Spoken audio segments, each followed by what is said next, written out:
नमस्कार, मैं बबीता जोशी आप सभी का हार्दिक स्वागत करती हूं अपने YouTube चैनल पर। कृपया आप चैनल पर नए हो तो प्लीज़ चैनल को सब्सक्राइब जरूर कीजिएगा और वीडियो अच्छा लगे तो लाइक कीजिएगा। आज मैं उपस्थित हूं मार्च के मासिक राशिफल कुंभ राशि के जातकों के लिए कैसा रहेगा मार्च का महीना, इसी की चर्चा को लेकर आप सभी के सामने उपस्थित हुई हूँ। तो सबसे पहले बात कर लेते हैं ग्रहों की गोचर में स्थिति कैसी रहेगी।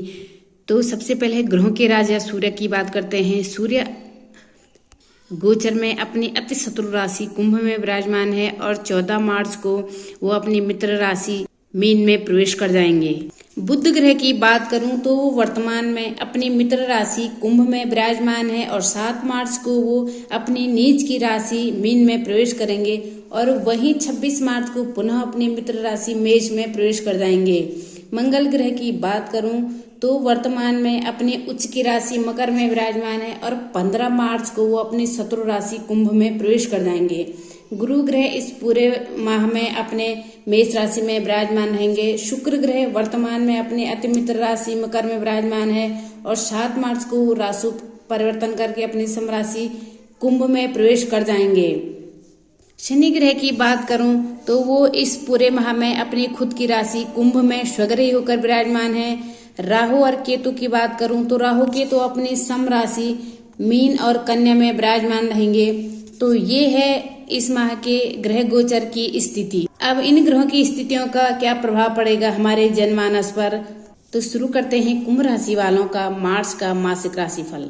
सबसे पहले मैं आपको ये बता दूं कि जो ये राशिफल मैं आपको दे रही हूँ ये चंद्र गणनाओं पर आधारित है। आप इसे लग्न और चंद्र दोनों के आधार पर देख सकते हैं, नहीं तो अपने प्रचलित नाम राशि के आधार पर भी आप इस राशिफल को देख सकते हैं। सबसे पहले आपके राशि स्वामी की बात करूं जो है शनि, वो अपनी ही राशि में सस महापुरुष योग बनाकर आपके लग्न में विराजमान है। शनि आपके द्वादश और लग्नेश होते हैं और फिर लग्न में बैठे हुए तो शनि का परिणाम आपको बहुत अच्छे मिलेंगे। मंगल का शनि के साथ यहाँ क्रांतिकारी योग बनाना आपके लिए शानदार परिणाम रहेगा।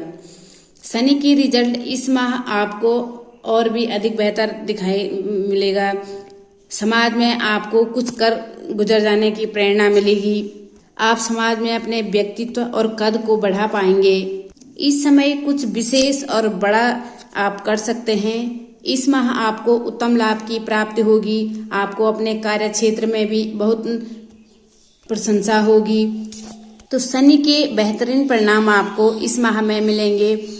अब आते हैं आपके धन स्थान पर। जो आपके लाभ भाव के स्वामी वो है गुरु, जो कि आपके पराक्रम भाव में जाकर बैठे हैं। यहाँ पर धनेश का अपने से एक घर आगे और लाभेश का अपने से पंचम में जाकर बैठना गुरु की पोजीशन को भी यथावत और बहुत अच्छे बनाए रखेगा। राहु आपके सेकंड हाउस में जरूर बैठे हैं, तो कभी परिवार में या अधिकारियों से मनमुटाव हो सकता है। इस समय परिवार में आपका मान सम्मान बढ़ेगा। आपको अपने जीवन में प्रसिद्धि मिलेगी, आपका लेवल बढ़ेगा। आपके सामाजिक कार्यों में भी भागीदारी बढ़ सकती है। सामाजिकता के कार्यक्रमों में आप बढ़ चढ़ के हिस्सा ले सकते हो।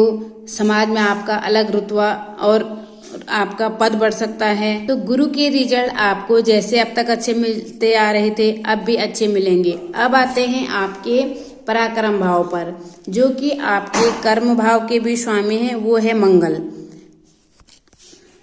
और मंगल आपके आधे माह तक आपके खर्च भाव में उच्च के हो रहे हैं। उसके पश्चात 15 मार्च को मंगल आपके राशि के अंदर आकर शनि के साथ क्रांतिकारी योग बनाएंगे।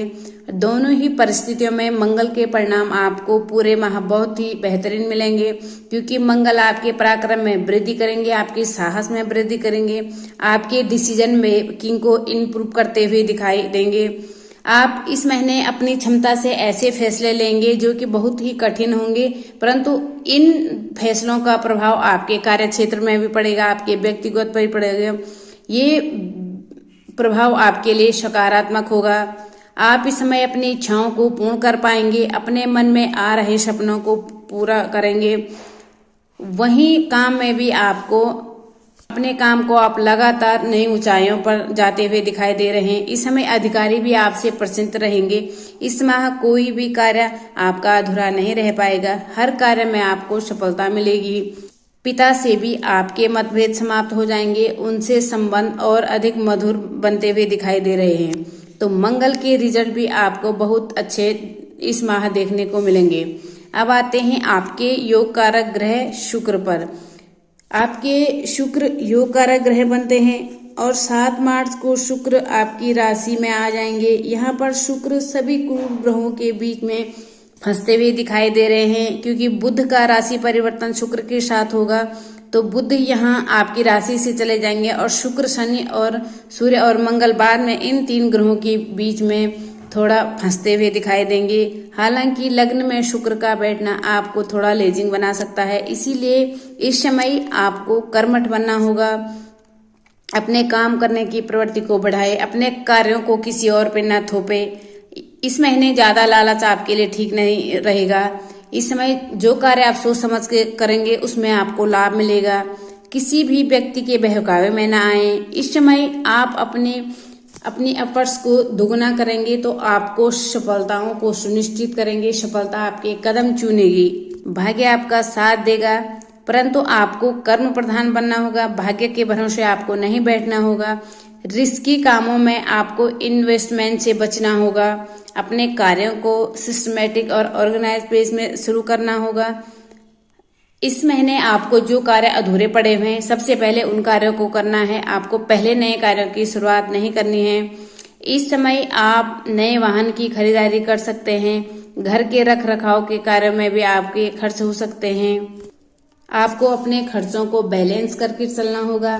शुक्र के परिणाम इस माह आपको अच्छे मिलेंगे। अब आते हैं आपके पंचम भाव पर। पंचम भाव के स्वामी हैं बुध, जो कि आपके अष्टम भाव के भी स्वामी हैं। और पंचमेश और अष्टमेश बुध 7 मार्च को आपके द्वितीय स्थान में राहु के साथ जड़त्व योग बनाएंगे और नीच के भी हो रहे हैं। तो यहाँ पर बुध का नीच का इफेक्ट आपके लिए अच्छा नहीं होगा।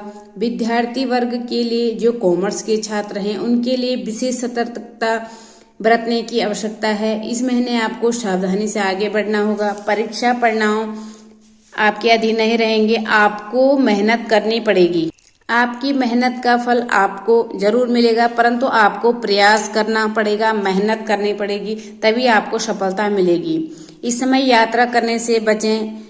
जो लंबी दूर की यात्रा है उसको कैंसिल करें। किसी भी अजनबी पर भरोसा न करें। आपको अजनबियों से बचना होगा, वरना बुध के परिणाम आपको बहुत अच्छे नहीं मिल पाएंगे। अब आते हैं आपके रोग भाव पर। आपके रोग भाव के स्वामी है चंद्रमा, जो कि मानसिक रूप से व्यक्ति को थोड़ा चिंतित कर देते हैं। देखिए, आपके लिए चिंतन करना आवश्यक है, परंतु चिंता नहीं। इसीलिए आप शत्रुओं से सावधान रहें। प्रतिद्वंदियों को मौका न मिले कि वो आपके लिए लाख षड्यंत्र रचेंगे, परंतु आपको थोड़ी प्लानिंग के साथ आगे बढ़ना होगा। कोई भी कार्य सार्वजनिक रूप से न करें। गुप्त तरीके से किए गए कार्यों से आपको सफलता मिलेगी। तो संभल कर रहने में ही समझदारी है। अब आते हैं आपके सप्तम भाव पर। आपके सप्तम भाव के स्वामी हैं सूर्य, जो कि आधे माह तक तो आपकी राशि पर बैठे हैं और आपकी राशि में बैठे, यानी कि सप्तम दृष्टि से आपके सप्तम भाव को देखेंगे। तो यहाँ पे सूर्य अपने घर को देखेंगे तो वो अपने घर का हमेशा अच्छा और पॉजिटिव ही करेंगे।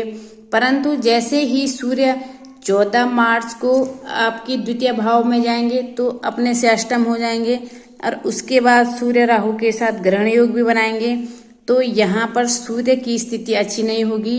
कोई भी कार्य आपको विशेष रूप से तो सोच समझ कर करने हैं। आपको जो भी विशेष कार्य करने हैं तो 14 मार्च की बात करें। वहीं जो ये इलेक्ट्रॉनिक का काम करते हैं, बिजली का काम करते हैं, उन सभी लोगों के लिए भी 14 मार्च से पहले कुछ विशेष करने की आवश्यकता नहीं है। 14 मार्च के बाद जो कार्य करेंगे उसमें आपको सफलता मिलेगी। 14 मार्च के बाद आप निवेश करेंगे उसमें आपको सफलता मिलेगी। थोड़ा आपको अपनी इच्छाओं को सीमित रखना होगा। व्यापारी वर्ग के लिए यह समय अच्छा नहीं है। तो व्यापार में जितना सोच समझ कर निर्णय लेंगे उतना ही आप बेहतर तरीके से अपने काम को कर पाएंगे। वहीं गवर्नमेंट जॉब से जुड़े लोगों के लिए भी गवर्नमेंट अच्छी सफलता प्राप्त करते हुए दिखाई दे रहे हैं। तो परंतु आपको अपने प्रयासों को थोड़ा सा तेज करना होगा और अधिकारियों से आपको सिस्टम क्लियर रखना होगा। आपको उनसे कोई लुकाव छुपाव की स्थिति नहीं करनी होगी, वरना अधिकारियों से आपको परेशानी आ सकती है। तो ये है कुंभ राशि वालों का मार्च का मासिक राशि फल।